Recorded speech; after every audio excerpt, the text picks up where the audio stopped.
ఒక ఊర్లో అంట ఒక అవ్వ ఒక మనవడు ఉన్నాడంట. నా సై చూడాల. ఈ అవ్వ ఈ మనవడికి ఏ ఆదరవు లేరు, ఏ ఆదరవు లేరు.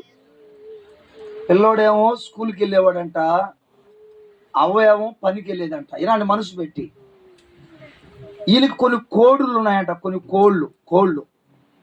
ఈ తెగులు చేత అన్ని కోళ్ళు చచ్చిపోతే ఒక చిన్న కోడి పిల్ల మాత్రం బతికిందంట. నా సై చూడండి, మరిమ్మా చిన్న కోడి పిల్ల మాత్రం బతికిందంట.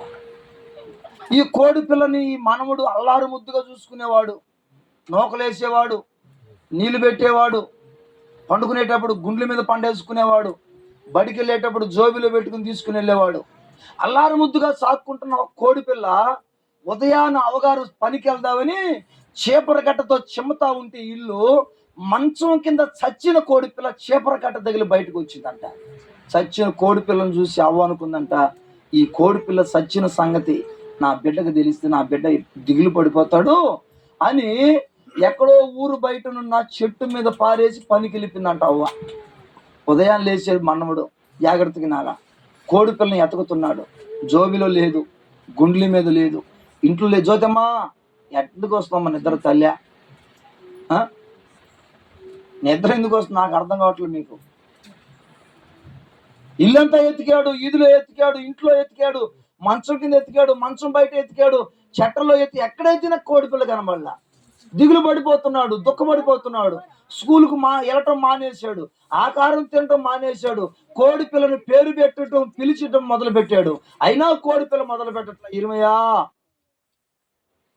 ఎక్కడో ఊరు బయటికి వెళ్ళి చూస్తే పాపం ఊరు బయట చెట్టు మీద పడి చచ్చిపోయింది కోడి పిల్ల.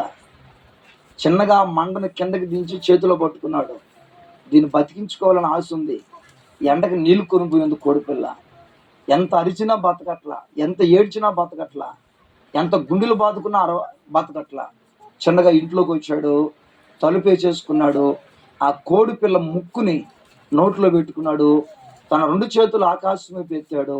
ఇప్పుడు ప్రార్థన చేస్తున్నాడు. ఏమని?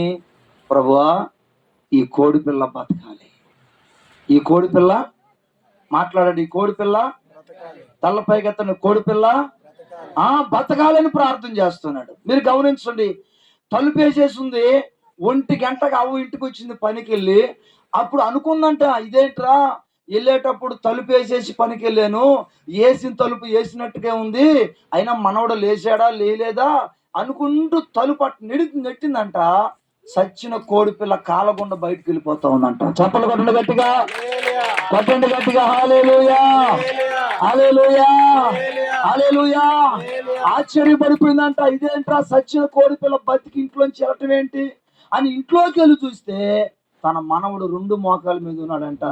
2 చేతులు ఆకాశం వైపు ఎత్తి కన్నీళ్లతో మునిగిపోయాడంట. నేనంటాను, సచ్చిన కోడి పిల్ల కొరకు ఈ మనవడు ఎంతో దుఃఖపడ్డాడు. దుఃఖపడిన తర్వాత దేవుడు ఏం చేశాడు? ఆ దుఃఖాన్ని మరలా చూసి ఆ దుఃఖము తొలగిపోయేటట్లుగా సచ్చిన నోరు లేని కోడి పిల్లను దేవుడు బతికించినట్లుగా. ఈ మధ్యాహ్న కాల సమయంలో అసలు ఈ వాక్యం మీకు అర్థమవుతుందో లేదో నాకు అర్థం కావట్లా. మీరు అమాయకంగా మత్తుగా మగడంగా ఎన్నిసార్లు చెప్పినా మీకు అర్థం కాకుండా కూర్చున్నారు. అయితే యేసయ్య మాత్రం చెప్తున్నది వాస్తవం. ఆయన దుఃఖపడుతున్న మిమ్మలను మరలా చూచుచున్నాడు. మీ దుఃఖము సంతోషం అవుగునుగాక. ఆమేన్.